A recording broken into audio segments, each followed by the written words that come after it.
ఇదేంటి పచ్చగా ఉందని ఆశ్చర్యపోతున్నారా?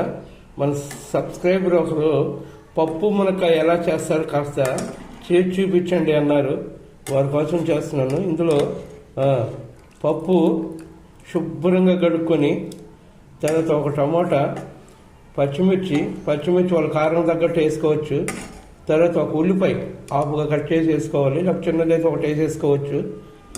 తర్వాత శుభ్రంగా కడుక్కున్న తర్వాత కొంచెం పప్పు ఉడకాలి కదా, అందుకు వాటర్ వేసుకొని దాంట్లో కాస్త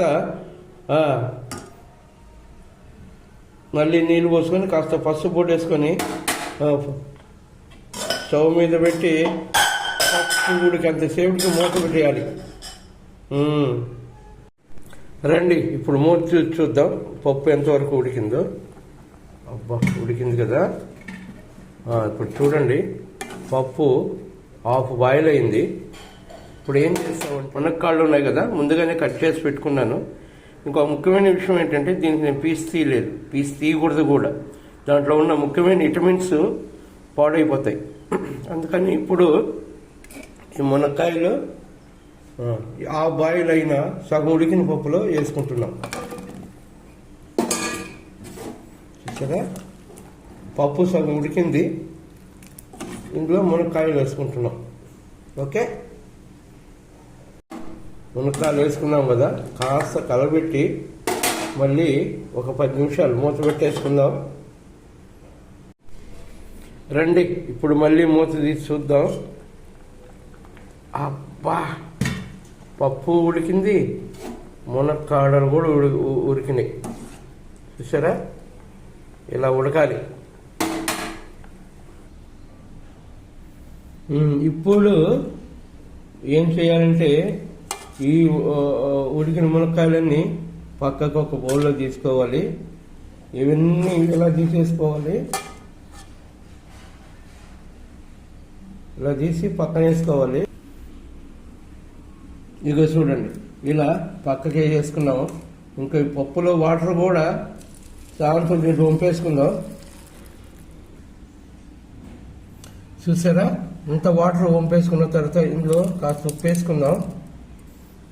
వేసుకొని తర్వాత చేసే పని అందరూ తెలుసు అనుకుంటా. పప్పు గుర్తు తీసుకొని అంతే, పప్పు మెత్తగా అయిపోయింది. చూసారా, ఆహా. ఇప్పుడేం చేయాలి, ఇప్పుడు ఈ పప్పు మొత్తం తీసి ఇందాక మునక్కాళ్ళు వేసుకున్నాం కదా, అందులో వేసుకోవాలి.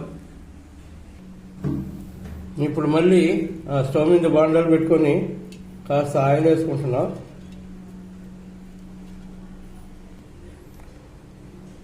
ఆయిల్ వేడైన తర్వాత కాస్త నెయ్యి వేసుకుంటున్నాను ఇందులోనే.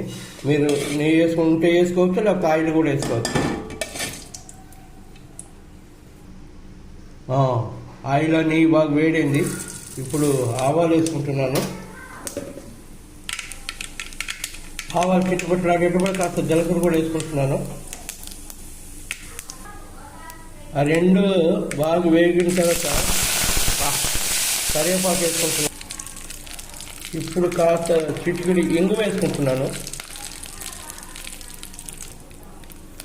బాగా వేగిన తర్వాత బాగా వేగినాయి. అబ్బా, మంచి స్మెల్ వస్తుంది. ఇంగు వేసిన తర్వాత బాగా వేగింది. ఇప్పుడేమో ఇందాక రెడీ చేసి పెట్టుకున్నాం కదా, పప్పు మునక్కాయలు వేస్తాం.